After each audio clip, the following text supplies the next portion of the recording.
여러분 안녕하십니까? 뉴스투데이 강원입니다. 여성 민원인과 부적절한 관계를 맺고 금품을 수수한 혐의로 구속 기소된 김진아 양양군수에게 1심에서 징역 2년이 선고됐습니다. 재판부는 직무 공정성과 투명성에 심각한 불신을 초래했는데도 반성하지 않고 변명으로 일관하고 있다며 엄중한 처벌이 필요하다고 판시했습니다. 이하라 기자가 취재했습니다.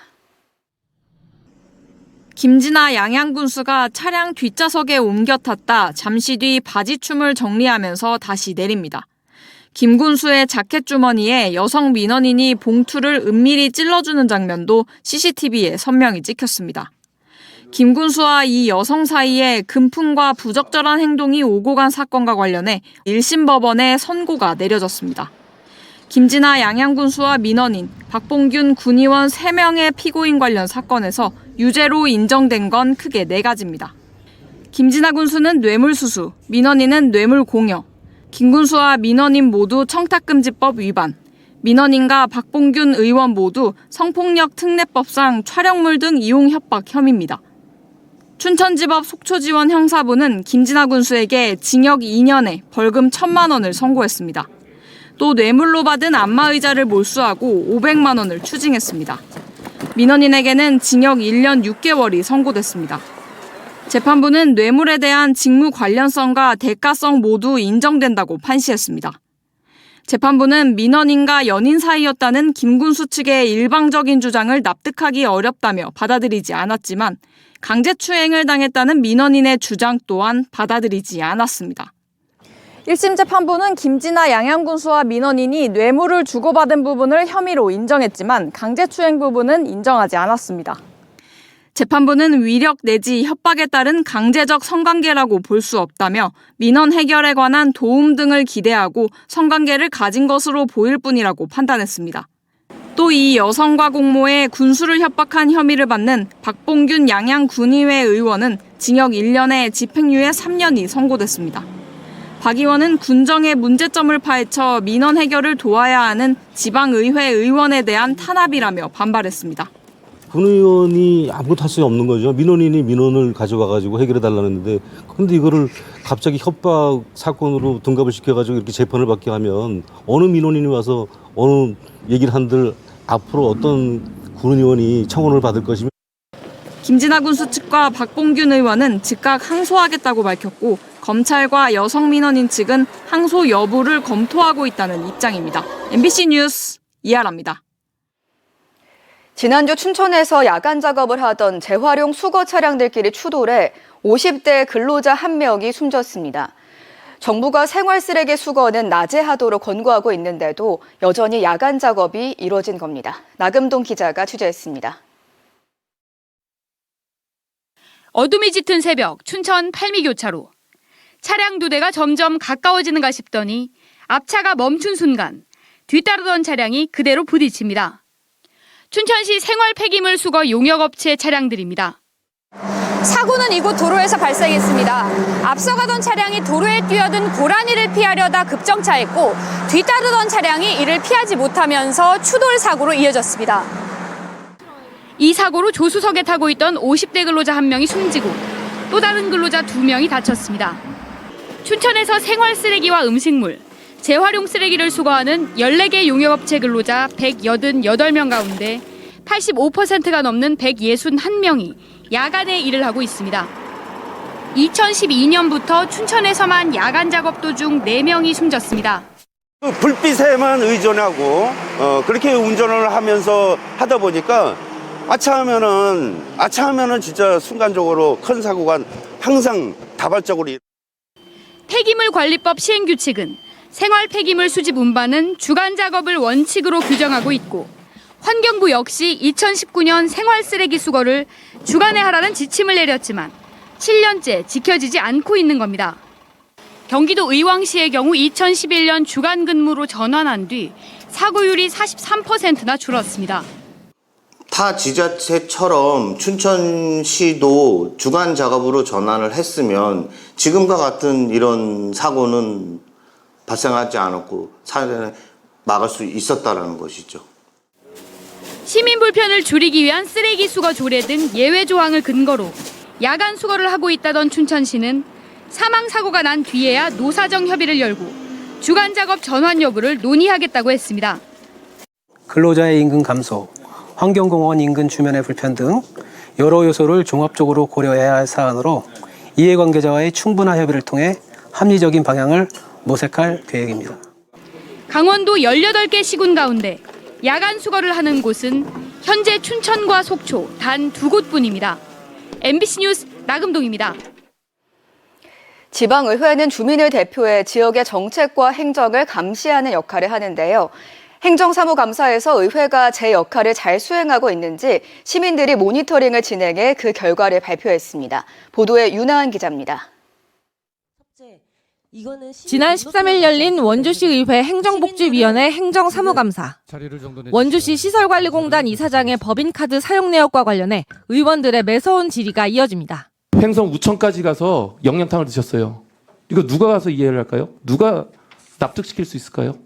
잘못 썼으면 잘못 썼다고 그냥 말씀하시면 되지.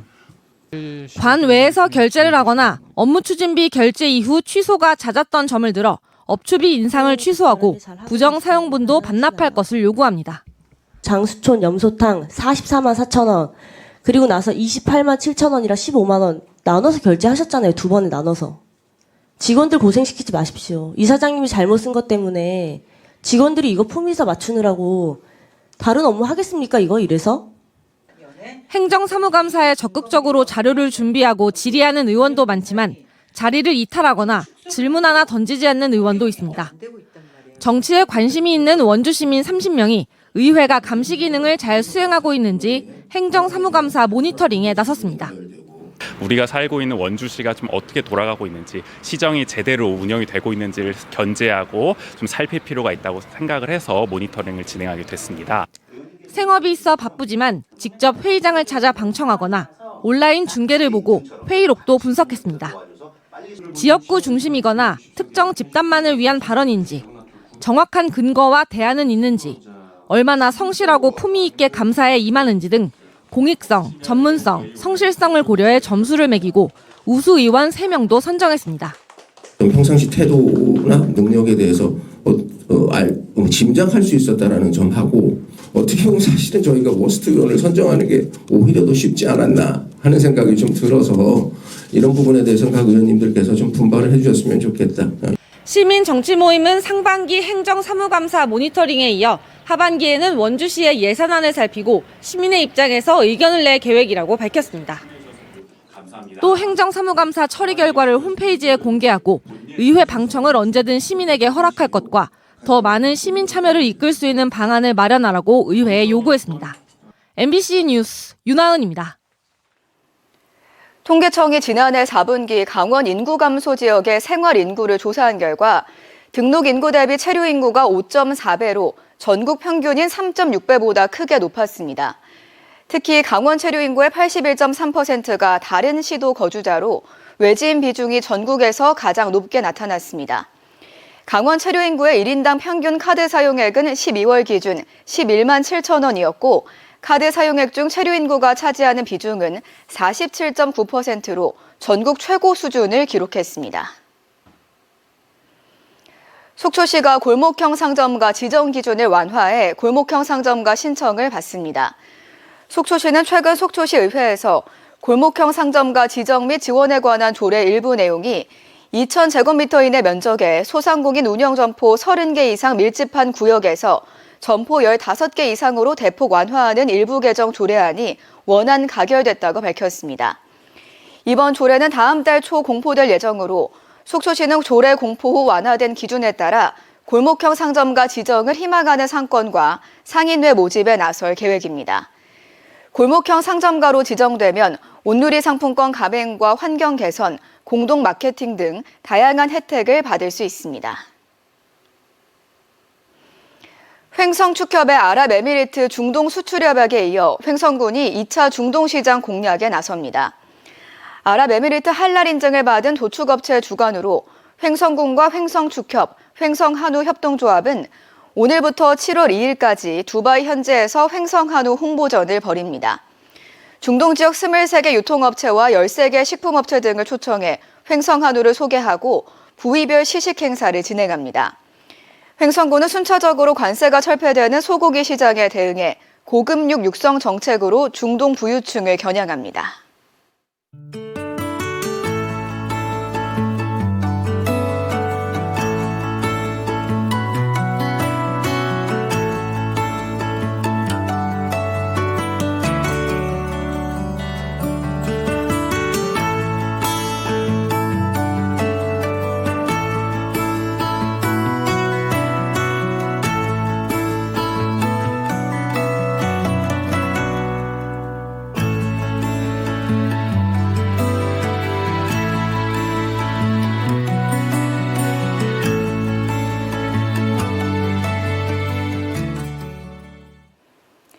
청년층의 안정적인 주거 환경을 위한 강원형 공공주택 사업 추진을 위해 강원도와 시군 실무협의체가 가동했습니다.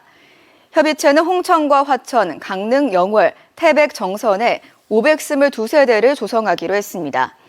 영월 덕포지구 102세대 조성을 시작으로 홍천 북방 80세대, 화천 신읍 90세대, 태백 황지 100세대, 정선 남면 70세대, 강릉 이만 80세대를 순차적으로 진행할 계획입니다. 내년에는 삼척과 평창에도 추진하고 매년 2곳 이상 새 사업지를 선정할 예정입니다. 고성군의 화진포 해양 누리길 조성 사업과 관련해 헬기 관급자재 운송 문제가 해결돼 사업 추진이 탄력을 받을 전망입니다. 고성군은 접경 지역 내 비행금지 구역 지정으로 공사 자재 운송에 어려움을 겪어왔는데 제3군단과의 긴밀한 협력으로 이달부터 9월까지 한시적으로 헬기 운송 허가를 승인받았다고 밝혔습니다.